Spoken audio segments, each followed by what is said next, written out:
Let's talk about a process that's probably familiar to most of you. That's the typical manufacturing process. Now, when we design a new product, we usually start out with a concept. Designers start quickly sketching out a bunch of ideas, then they start to refine these rough drawings into more polished designs, a handful of them maybe. And then they'll go into design review with various decision makers, where engineers will finally get their first look. And that's where the question first arises.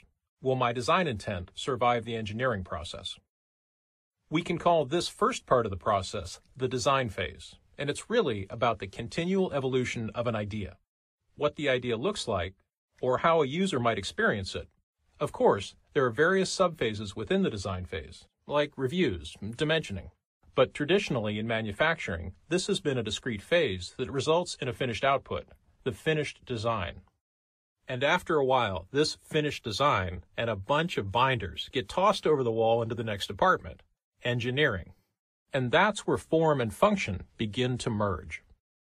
Which sounds easy, but often it's actually quite archaic, because as you know, engineers and designers don't always use the same software. So the engineering department might have to recreate the designs to work on them. And of course, communication over these walls is often difficult. The designers have made lots of big and small decisions about the look and feel of the product, a type of plastic, for instance, or the sweep of a curve. And the engineers have no way of knowing which decisions are vital to the product and which can be changed so the creative vision can actually exist in the real world. So they go back and forth with design several times, and the final design turns out not to be so final after all. Of course, this is just a simplified example, because as you know, there's no such thing as engineering the way most people would understand it. That generic term really includes mechanical engineers, electrical engineers, materials people, and on and on. So not only do engineers have a difficult time talking to design, they can have a rough go of it talking to each other. Clearly, the typical manufacturing process is far from perfect, but it's what many of us are used to. And let's not kid ourselves. The walls that separate design from engineering, not to mention manufacturing and marketing, have their uses.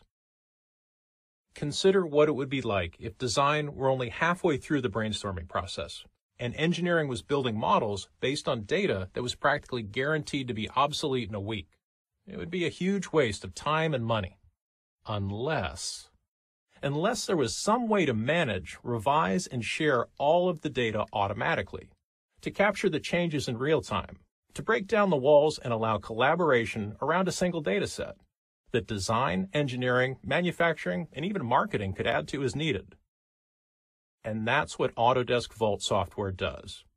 It enables the secure and coordinated exchange of your idea throughout its evolution. Decisions don't get made in a vacuum. They get documented, recorded, and stored in a central location. Imagine the process we just talked about, but without the walls. Designers start to create, and engineers can see the ideas already. They can start to investigate tolerances or materials performance from the same data. And when the design changes, that decision gets processed and documented. And the engineering drawings get updated as well, and tooling and simulation and visualization.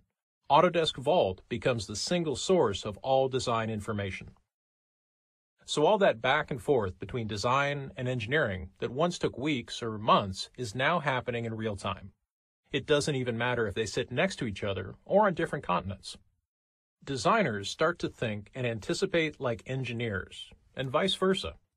And even within the engineering department, the electrical team and the mechanical team can work on different aspects of the project at the same time. Or a coder, for instance, could write software for a robot before it was even built.